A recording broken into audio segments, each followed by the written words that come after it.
एक गीत और प्रस्तुत कर रहा हूं। का बतलाई बुरा देशवा का हाल बा, का बतलाई बुरा देशवा का हाल बा। महंगाई कमार झेलत जनता बेहाल बा, महंगाई कमार झेलत जनता बेहाल बा। का बतलाई बुरा देशवा का हाल बा, का बतलाई बुरा देशवा का हाल बा। दिन दूना रात चौगुन बढ़त भ्रष्टाचार बा, दिन दूना रात चौगुन बढ़त भ्रष्टाचार बा। मसीहा के मोटरी के गिद्ध रखवार बा, मसीहा के मोटरी के गिद्ध रखवार बा।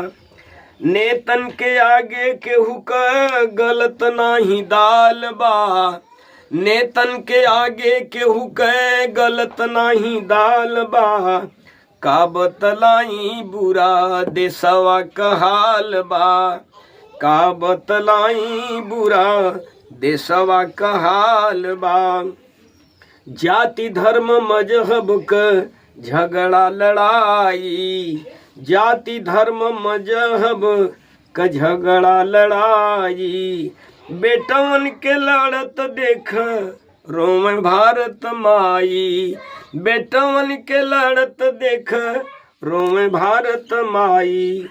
कमरी ओढ़ल सगरों गाँव चलत सब कुचाल बा, कमरी ओढ़ले सगरों गाँव चलत सब कुचाल बा।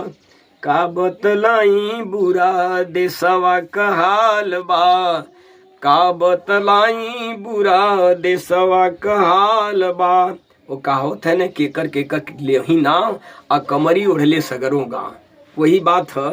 अरे कमरी ओढ़ले सगरों गाँव चलत सब कुचाल बा, का बतलाई बुरा देशवा का हाल बा, का बतलाई बुरा देशवा का हाल बा। संसद में नेता मंत्री करे मारा मारी, संसद में नेता मंत्री करे मारा मारी। देव लगल अपने विरोधियन के गारी, देव लगल अपने विरोधियन के गारी। मान अपमान कहना तनिको खियाल बा, मान अपमान कहना तनिको खियाल बा। का बतलाई बुरा देशवा का हाल बा, का बतलाई बुरा देशवा का हाल बा।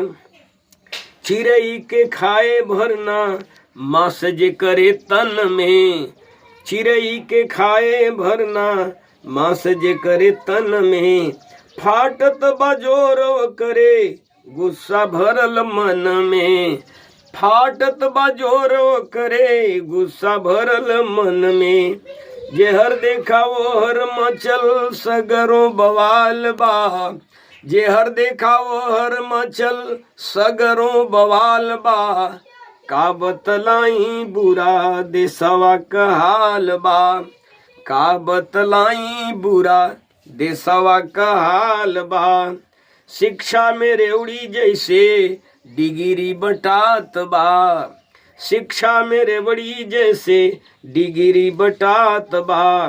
सरेआम अबलन के आबरू लुटात बा, सरेआम अबलन के आबरू लुटात बा। माफिया लुटेरा चोरवन के पास माल बा, माफिया लुटेरा चोरवन के पास माल बा। का बतलाई बुरा देशवा का हाल बा, का बतलाई बुरा देशवा का हाल बा। खेतवा में खटन किसान रात दिनवा, खेतवा में खटन किसान रात दिनवा। कबहू समय से कर पावे ना भोजनवा, कबहू समय से कर पावे ना भोजनवा। किसानन के बात पर ही उठत सवाल बा, किसानन के बात पर ही उठत सवाल बा, का बतलाई बुरा देशवा का हाल बा, का बतलाई बुरा देशवा का हाल बा। औने पौने दाम पर बिकाला गेहूं धनवा। किसान बेचारे रात दिन खटते खटते परेशान हो जाते हैं, लेकिन जब फसल तैयार हो जाती है तो उनकी फसल का उचित मूल्य नहीं मिल पाता। औने पौने दाम पर बिकाला गेहूं धनवा, कितना आत्महत्या करके दे देल जनवा, कितना आत्महत्या करके दे देल जनवा।